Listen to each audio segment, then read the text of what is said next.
other thing is that there is no distinction also between the concept of fidelity and sexual exclusiveness. Right. That's if they're one and the same. It's not two differentiated notions. That's the other thing. The other idea also is that with the dominant model of the relationship, one person for everything, is also a model in which intimacy is very much framed as a matter of transparency and truth-telling. Therefore, if I don't tell you, it means I have a secret. If I have a secret, it means we are not intimate. If we are not intimate, it means we have a problem. You understand? It's a logic, a tautology like that, right? So an intimate relationship means I can share everything. If I can't share everything, it means... So by definition, infidelity always points at a flaw in the marriage. It's a symptom. Sometimes it is, but many of the infidelities I work with have absolutely nothing to do with the couple. They have to do with the person, individual, their history and present life, but it has nothing to do with the partner. Sometimes yes and sometimes no, but it's not a given.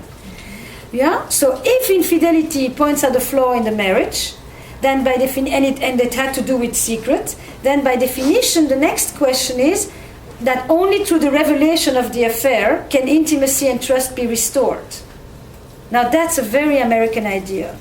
And that comes with egalitarianism, because any society where women are more at risk, you can be sure that you do not work with revelation. Right. Hence, the next big issue in therapy is working with secrets. There is a fundamental belief here that you cannot work with affairs unless they are revealed. Is that so? Question mark. 2, that it's the revelation of all the details, and me as the victim, I'm entitled to get as many details from you until I have had enough. Nothing we know about the overexposure and all of that. Sometimes we need to know, but still, titration is still important. and there is never the question, does the unfaithful have a right to remain silent? I mean, at least as a question. So that's the other piece. And most therapists, certainly traditionally trained couples therapists, do not see people alone.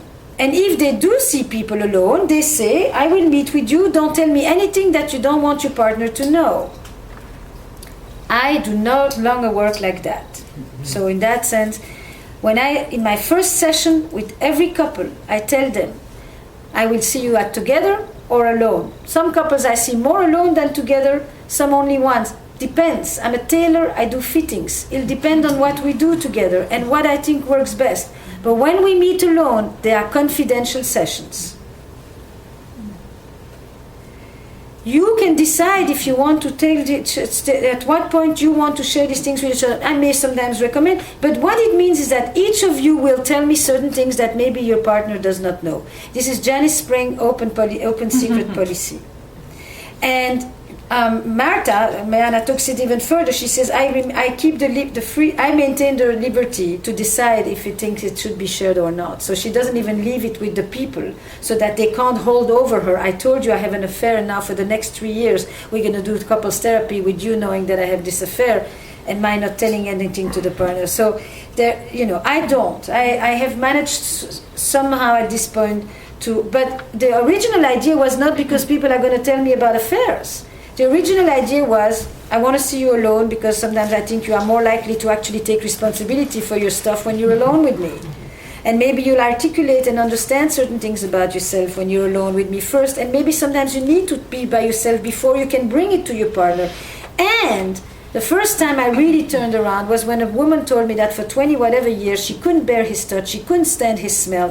She has 7 times more smell than him. And that's a big problem if you don't like his smell.